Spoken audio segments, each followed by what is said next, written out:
This case is a masterclass in courtroom contradiction.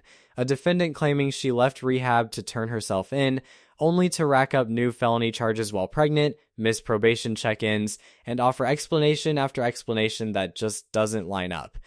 As the judge presses for accountability, every answer raises a new red flag. So the real question is, was this a cry for help or a pattern the court had no choice but to shut down? Dear Honor, I have been in jail since April 29, 2025. I left for rehab because I wanted to come back here and turn myself in. Let me just stop you real quick right there, because the officer called Santa Maria, and the people at Santa Maria, according to what that officer put in this report, specifically said that you left the facility because you changed your mind. Hang on.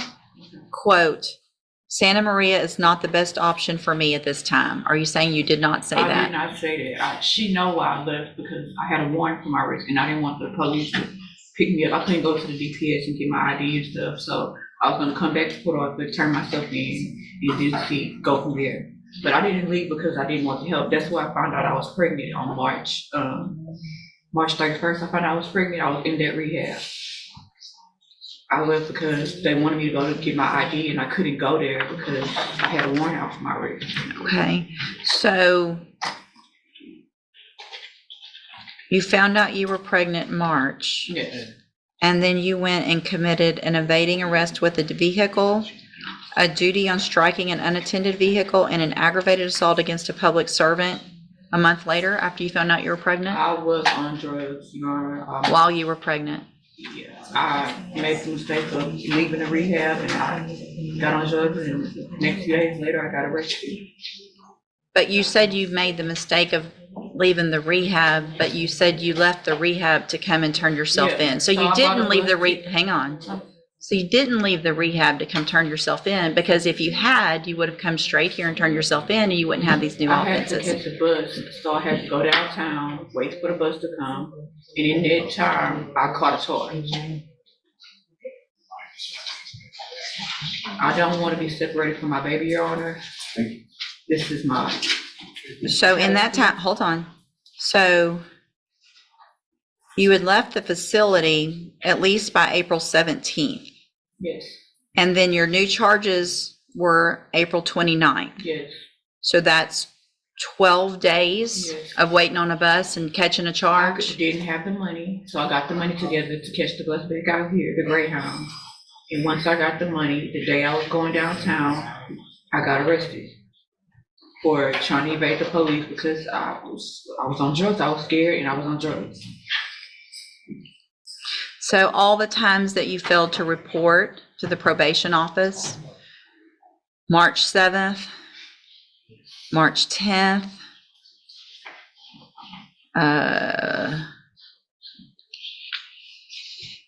hold on, there was a third one. March 12th. March 12th, April 10th. So I never knew I had all those dates after the 7th. After the 7th, I thought I was revoked already. After the first time I did report, I thought I had a warrant out for my arrest, and I went to the rehab. But you talked to the probation officer between I talked to then, her on the 7th. and you talked to her ugly. I got out of jail in March 6th in Harris County. Mhm. I called her that day. Mm-hmm. She wanted me to report the next day. I couldn't make it. Right. So I guess I talked to her within that week. I don't remember talking to her, but I didn't know that she was giving me more opportunities to report. I would have reported. I thought after the first time that was it. The reason you probably don't remember all that is because I guess you were using drugs while you were pregnant. Yes, ma'am. Yeah. I didn't know I was pregnant at first, and then I found out. But then you kept using drugs. Yeah. I need help, and Santa Maria is a good place, and they'll offer me mental health service, and I have an autoimmune disease that they offer treatment for. Jefferson County hasn't been giving me the medication for it. And since I've been here 2 days, they haven't given me any medication, so my baby can, yeah. I don't want to say it out loud what it is, but I need the help that Santa Maria offers. I don't want to be separated from my kids. either gonna get my 3-year-old is with somebody, a friend, and I want to be him to be able to come with me. I want to be able to keep my kids with me and get the help I need mentally and with the drugs. So where do you actually live? I live on 1825 17th Street, What city? Port Arthur. So Santa Maria is what, 90 days? It's up to 6 months, 6 months to 18 months.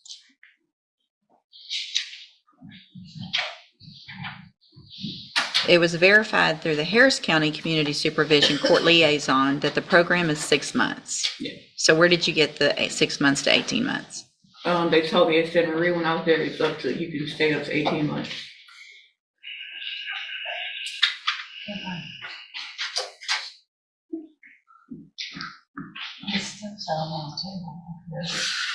Mr. Smith? Judge, I spoke with Misty Hoffman, who was an assistant DA in Harris County, before they sent her to the Santa Maria program. They were thinking about doing that, and she tried to explain to me what it was, and I explained to her our intention was not to keep her on probation. It was to seek a revocation in this case. I think everything that she had said up to this point kind of lends credence to the fact that probation is, she's not going to be successful on probation. I think even today, you can see that she gets, according to the PSI, becomes impatient, easily irritated, argumentative, and confrontational. She's been non-compliant basically since she started in on probation and has made no progress and has no plan. This is the first that we've heard that she even has a residence in Port Arthur. We had no idea that she had any kind of residence in Jefferson County. She didn't have one prior to this, so I don't even know whose house this is. So here's the thing. Yes, ma'am. Talking over people, Sorry. being confrontational with your probation officer is not going to get you anywhere. Right? Yes, ma'am. So if you have, what's the place in Port Arthur that you have to live? It's a home. It's a house. Whose house? It's my house. I've been renting it Since when? since before I got on rehab. I've been using the same address. Well, but you've Before I got told, probation. but you told probation that you didn't come back here, hold on, because you were homeless. I've never been homeless, ma'am. You said that in the original pre-sentence No, report. I told her I was at a motel and she assumed I was homeless, but I'm not homeless. But originally, when I put you on probation, I gave y'all 1825 17th Street, which is where I live.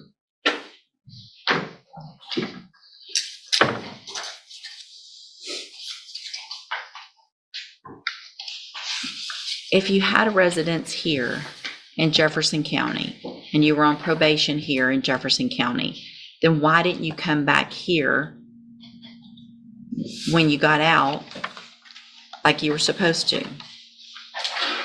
I tried to come back and I did come back. I didn't report because I thought I had a warrant out. I thought I was revoked already. So you were just gonna wait it out until they came and caught you? Came to turn myself in and I got arrested. I was going to turn myself in. Everything you're saying is conflicting. Because you're, I'm here. I'm here. yeah, you're here in custody and you're just, I think you've told so many lies to everybody that you don't know how to keep up with them. It's no lie, ma'am. I was in Houston. I came back and I came back March 7th. I was here. I didn't report. I was on drugs. So you were already here March 7th. I was here March 7th. I was here. And then she told me to come in. So there's no reason on March 7th that you couldn't have, you were talking to her about needed a bus and all this stuff. That was all just lying back then. No, I was in Harris County. I was in Harris County. I got here March 6th. She told me to report March 7th. So if you were here March 7th. Yes. Y'all know I was on drugs. Our jail reports to the judge. can you please get me the help that I need and let me keep my kids? I put you on probation in the first place to get the help that you need. I put you on hang on. I put you on probation for 2 felonies with all the resources we have to help you.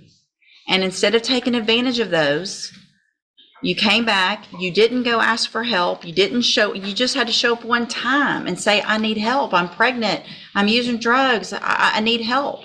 It's easy to say you need help when you've picked up 3 more felonies.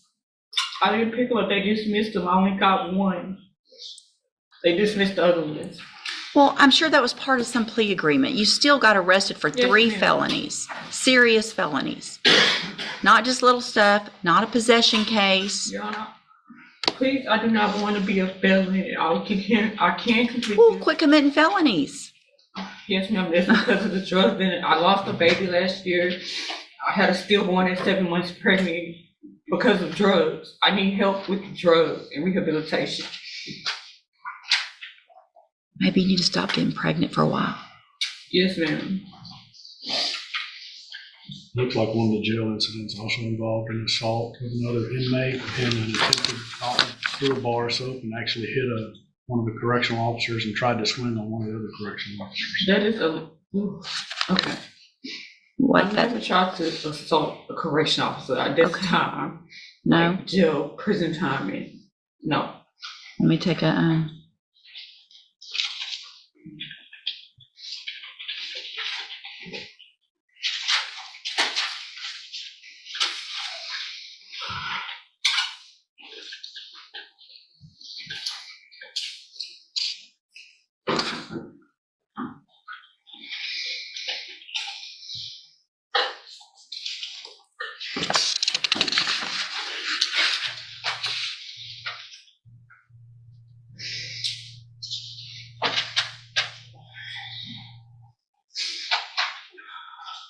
So why did you refuse to go to the hospital when you fell? Because I was feeling okay and I had a doctor's appointment coming up. I was going to tell her. The last time I told them I slipped and fell, they didn't do anything in the jail, so I was going to wait till I go to my doctor's appointment. But they wanted you to go to the hospital to get checked out. I didn't know they wanted me to go to the hospital. They just had me sitting in the infirmary. So.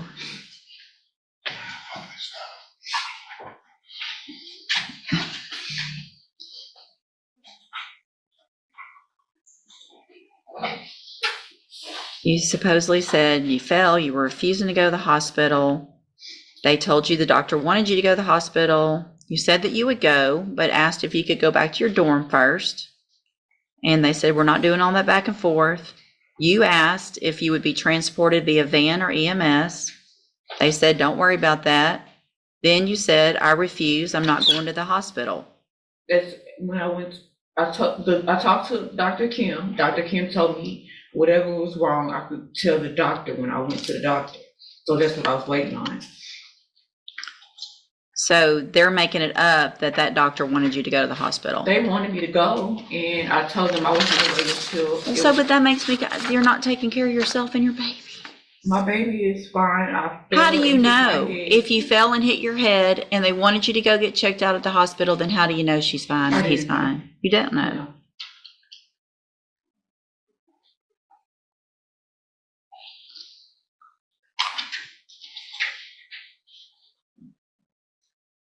I don't know what I'm going to do. Go sit down for a minute. All right, Miss Butcher. Sorry we made you wait so long. I hear that you were a little disappointed in that in the back. I'm scared. I've never been to prison. Yeah, well,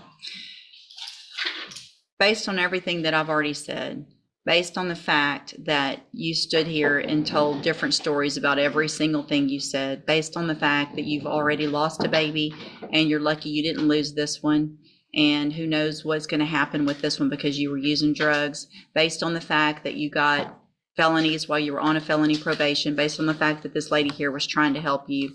You already left the place that you were given an opportunity to go to. Does probation have anything else to add, Ms. Kaur? Judge, just that I'm really concerned about the non-compliances she's had at the jail. Same. I'm really concerned. So here's what I'm going to do, Ms. Butcher, in cause number 24, DCCR 1732. I feel like you've given me no choice but to make sure that your child and children are safe and that the community's safe. I'm going to find that you entered your pleas are true to counts 1, 4, 5, 6, and 7 freely and voluntarily. Find those counts true. In 24 DCCR 1732, find sufficient evidence to find you guilty, and at this time, find you guilty of burglary of a habitation. I'm going to sentence you to a term of 10 years in the institutional division of the Texas Department of Corrections. You will receive credit on that sentence for any time that you've been in custody that the law gives you the right to receive. In cause number 24 DCCR 1733, I'm going to find those counts true, find sufficient evidence to find you guilty, and at this time find you guilty of unauthorized use of a vehicle, sentence you to a term of 2 years in the state jail prison. You will receive credit on that sentence for any time that you've been in custody that the law gives you the right to receive. I'm going to need that signed. These cases will run concurrently, which means together at the same time. Why would you separate me from my kids? You separated yourself from your This kid. is my first time being in prison. Let me tell you, I've been in jail listen, 4 months. I got 10 more years I can add. Hold on, you're not going anywhere. Hold on, you're not That's done. not right. I'm handing you the trial court No certification. chance. You had chances. I'm handing you the trial court certification that shows this was not an agreement. You do have some rights to appeal. You can talk to Mr. Rojas about that. I'm also handing you a written admonishment regarding your ineligibility to possess a firearm or ammunition. Because of the judgment entered against you, you're ineligible under Texas law to possess a firearm or ammunition.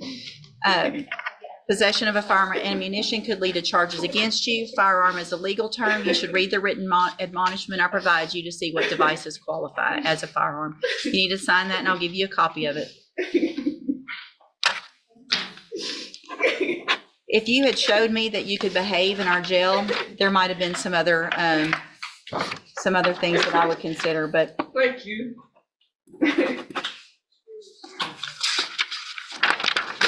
there you go. You can go back with the bailiff. Thank you so much for separating me from my kids.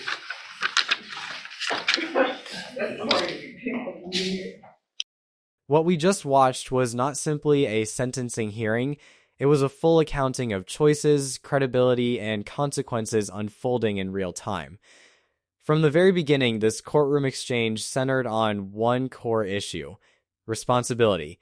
The defendant repeatedly framed her actions as mistakes fueled by addiction, fear, and confusion, but the court was tasked with evaluating not just intent, but behavior, patterns, and risk. Legally speaking, probation is an opportunity, not a guarantee. It's built on compliance, showing up, being honest, following conditions, and asking for help before things spiral. In this case, the record showed repeated failures to report, inconsistent explanations about housing, and new felony arrests while already on felony probation, including serious allegations like evading arrest and assault-related conduct. Those facts matter. Judges aren't just reacting emotionally, they're weighing public safety, the defendant's history, and whether supervision has any realistic chance of success.